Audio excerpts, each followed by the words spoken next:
Hi, my name is Joko, Teacher Joko. I've been teaching English for about 12 years now at a lot of different levels, from the 4th grade to postdocs. I have a degree in creative writing. And so writing has always been a topic that if I can find a way to help my students improve that part of their English, that skill in writing, I'm thrilled. And I've been doing this for a while now, and what I want to say to all English learners is that you are going to make mistakes in your writing, and there's no avoiding them. Writing error-free sentences is a goal, but it's pretty hard. But reducing your number of errors can be done.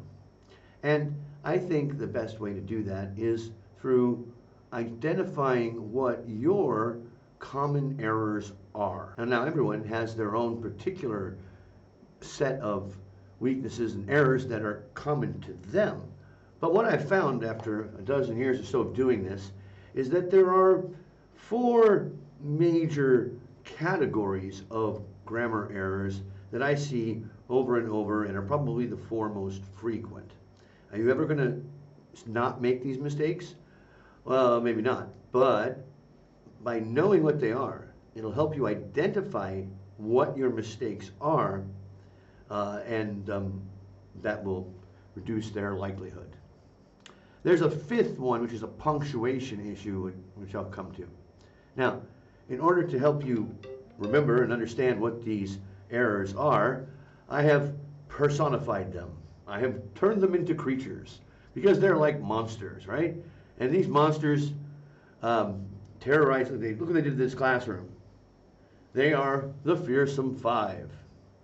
Let's meet our Fearsome 5. Here, first one, Captain Article. He's a pirate. Articles, a and the 0 article, knowing when to use them properly or how to use them is one of the most annoying parts of grammar. In fact, it was voted as the most annoying part of grammar. And Captain Article is to blame. Let's do a little quick lesson on articles. There are 7 rules that are important to remember. There's hundreds of article rules, but according to my friend Shelley, I took this from her. Let's look at them. First of all, the indefinite article, a and an. It's called indefinite because we don't know which one we're talking about. Okay? Use an indefinite article when the noun is one of many. Okay? And, or, it's the first time you are mentioning it. The definite article, the. Use the definite article when the noun is unique to that situation. The floor, the ceiling. There's only one of those. The moon, the internet. There's so many examples. Okay, noun is mentioned for the second time, and now we know which one it is. It's been mentioned before. When the noun is defined by a phrase. So after the noun, there's a phrase which tells you which noun they're talking about. In that case, it's defined, and you use the. And kind of similar to that, noun of noun. Okay, so when you have noun of noun, the 1st of November, the people of my country, and so noun of noun, very common construction, is preceded by the. And then number 7, the 0 article. Now the 0 article means no, a, or the. And if you get nothing else from this lesson, remember this one, because I don't know why it really bugs me more than other ones do, but when we're talking about a plural noun or an uncountable noun, and we're speaking in general about all of them, we do not use any article, a or the, if it's plural. So people nowadays are happier than ever, not the people. Okay, so connected closely to our friend articles is the plurals, the conjugator, conjugator. Okay, now it's not just subject-verb agreement. that if you have a plural subject, you need a agreement with the type of verb that conjugates with it. That's the most common, but it can be found also in other places where we find it. Here's an example. Sellers chopping meat makes me scared. Now, the word sellers is plural, so we should be make, not makes. Everyone in the market are busy. Now, everyone sounds like it should be plural, right? There's lots of people, but everyone is considered a single thing when we're talking what verb to go with it. Sham noodles, which pull me toward it every time I see it. Okay. All right, now here it is referring to noodles, but noodles are plural. So, them. Then we have the beezles. Here's the beezles. It comes from the word to be, and it's repetition, particularly the verb to be and the verb to have. It's when every sentence is repetitive and it continues, it's using be again and again, but it can be any type of repetition. Like this kind of repetition. As I approached the morning market was already full of people. We are repeating the word market there twice. We can do that. Okay. Now, this otherwise okay paragraph is got a real case of the beezles. Is, are, is. Okay, there are no other verbs in there except for go at the end. So look for that. Don't repeat yourself and look out for the beezles. Lastly, we have, or not, second to last, grammar issue. Luggages. Luggages, the uncountable. Yeah, he's a luggage. He's not a luggage. You can't have a luggage because luggage is a concept, it's an idea, it's a category. So it's uncountable. So luggage is an example of knowledge. There are no knowledges. Surprisingly, there's lots of little strange rules about this, but fruit is not countable, but vegetables are. Water, delight. Okay, those are all examples. And then this little guy here, he is period.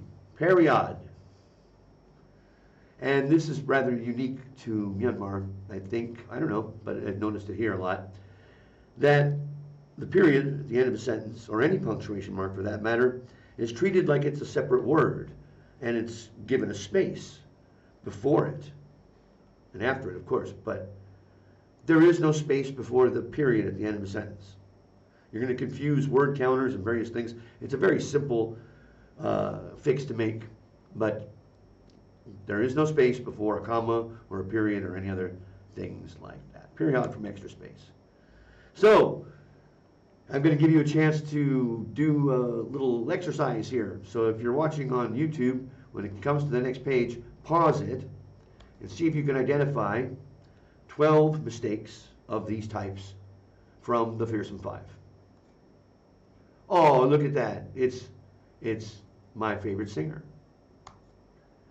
Okay, find 12 errors in these two paragraphs.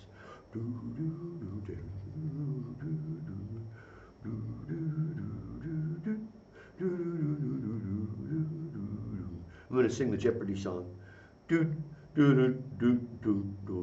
is exactly 30 seconds long.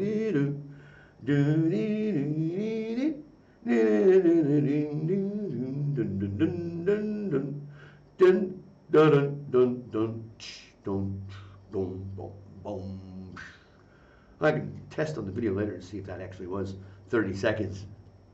Okay, so if you haven't, we're going to pause the video now if you're not ready to see the answers. Here we go. Okay, it is big news. News is not countable for the music fans everywhere. Music fans are plural, and we're speaking about them in general, right? So no article there. So it is big news for music fans everywhere. The couple announced, now here, news it is not plural, and we've already talked about it. So we would use the before there. We know which news we're talking about. Mm-hmm. Which has the photos, right? The photos which have many beautiful flowers. That would be correct. But the garden proposal is singular. And that's what I think it's talking about. It is easy to see their loves for each other. There's an uncountable noun. Love is uncountable. That would be a great song, wouldn't it? Love is uncountable. And then here, I counted it as one mistake, but no, it's the Beazles. Okay, it is easy to see. Her ring is. It is an O. Gives the ring. Well, that's not. It is. Is. And there's period right here with the space before the period. News was greeted. People are happy. Now, we've already talked about the wedding. We know what wedding we're talking about. We're talking about Tay and Travis. So it's the wedding. Okay? Not a dress, the dress, because it's followed by a phrase which defines it. Not just any dress, the dress she will wear. But there are, let's get plural, there are many fans. Let's get a lot of is at the bottom. So there we go. Now, those are our 5 fearsome 5. Watch the next video to see how they interact with each other. Then I'm going to turn it into a series. Okay, is that the end? And space? Yeah, that's the end. Okay, thanks for watching. Subscribe.